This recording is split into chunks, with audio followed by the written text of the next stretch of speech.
Hi again, it's Rob with DJOwner.com, and today I wanted to talk to you about my top 5 secrets that DJs use, or I use specifically to get people dancing and to keep people dancing. Now, there are 14 of these totals. I'm giving you my top 5, but if you go on my website, you'll see the other 9, if my math is right. Just go to djowner.com/dance. That'll be the quick link to go right there to my all 14 of my secrets. But I want to talk to you about the first 5 today. And the first one, first and foremost, is to talk to people.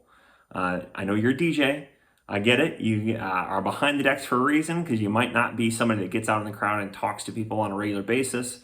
You're not a public speaker necessarily, but you definitely want to be talking to people. And you start with your client, whoever's hired you, be it for a private event or a club gig or whatever that is. That's the person you want to talk to first. What kind of music do they like? What kind of music does the crowd like?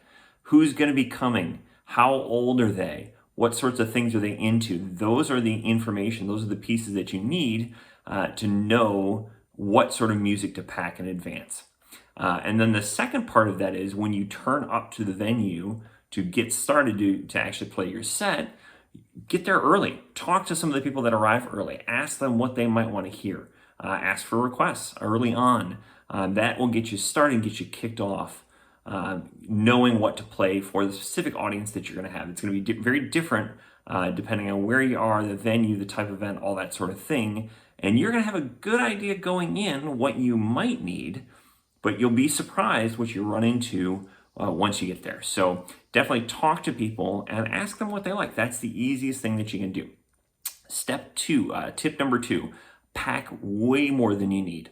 I typically will pack about twice as much music as I'm expecting to need for a specific event.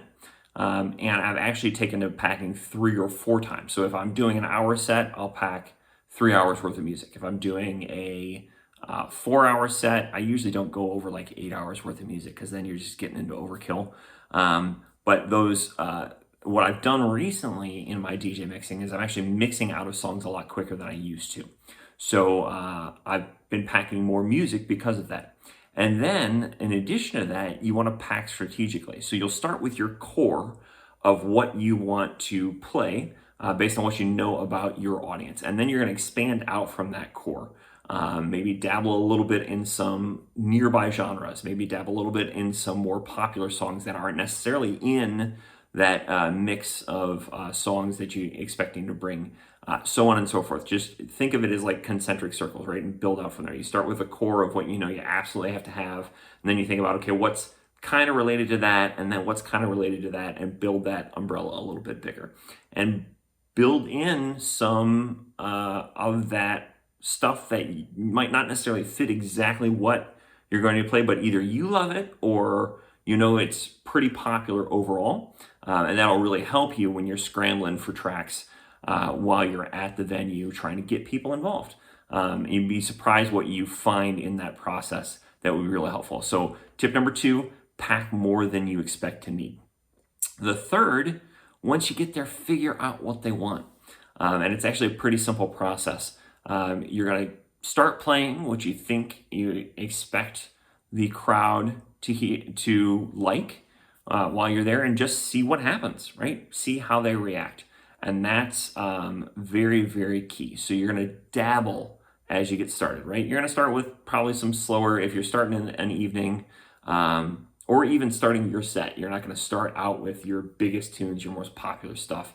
You're going to start slower, start smaller, and kind of build from there. Is always good advice. So in that slower period, bounce around a little bit, dabble, see what gets a reaction. And then that goes to tip number 4, pay attention. This is critical. Do not get buried in your music. Do not get buried in your laptop or your controller or your screens. Pay attention to the crowd around you. Look at what they're doing. Look at what they're reacting to. Look at what happens when you play a song that's maybe a little bit outside of where you expect it to be. How did they like it? Did they like it? Did they make a face at you? You're going to see those reactions crystal clear every single time if you're looking for them. And that's the key. You have to be paying attention. And that's actually going to help you break open a dance floor as well. You're going to search the crowd and look for those people who are itching to dance and they're just dying for you to play that right song, and they'll be the first ones on your dance floor. And that's how you kind of break it open. You're going to target those people first. And you go to my website, I go into this a little bit more detail, but it's like a pyramid theory. You start at the top with 2, 3, 4 people that are just dying to get out on the dance floor, and then you broaden from there. But you're going to laser focus on those people to get those first ones out. And to do that, you have to do tip number 4, pay attention. Critical, critical, critical. Look for those people nodding their heads, tapping their toes, snapping their fingers, swinging a little bit. Those people that are just itching to dance, and then focus in on them, figure out what it is that they need to get started. And once you've got them, focus on somebody else and keep that kind of pyramid, again, growing out, making it bigger and bigger and expanding. And then before you know it, dance floor will be packed. You'll have the people that you need. And then vice versa. If you do the opposite, if you thought something really worked and it didn't, go back to what was working before, and more specifically, pay attention, right? Did they walk off the dance floor because they were tired and they need a drink? Did they just go over and sit down, or did they make a face as they were walking away? Kind of cock their head and go, "Ooh, I'm not a fan." And again, these are not subtle clues. People are going to make it very, very obvious what they like and what they dislike if you pay attention. That is the key. And then finally, tip number 5, so critical: take requests. It's rare that you're going to be in a place or a venue where you wouldn't want to take requests. And I believe this to be true at almost every level of DJing. Obviously, if you're playing a festival and you're up on some giant stage and there's no possible way for anybody to get near you, probably you're not taking requests then. Probably you've got your set all planned out and you're only playing about an hour. That's the other reason too. If you were playing a shorter set and you've got a very specific plan for what you're going to play, and you've got a set or a routine already built out, I can understand it then.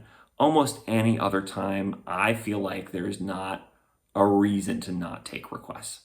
It's going to help you so much. That's the thing. Now, people are annoying. I get that. Especially drunk people are very annoying. So you can work on ways to limit this.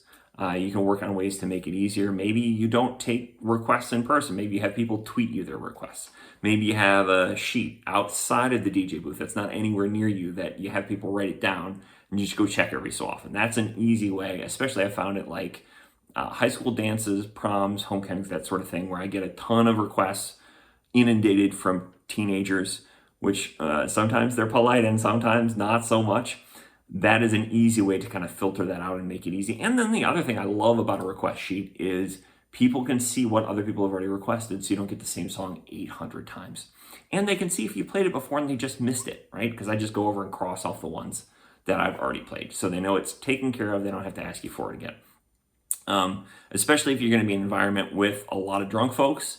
That's also a good method too, because then anybody who's being irritating, get in your space, pestering you, just point them at the list. Hey buddy, sign up for lists over there. Just write it down for me as soon as I can get to it. I promise you I will. And then done.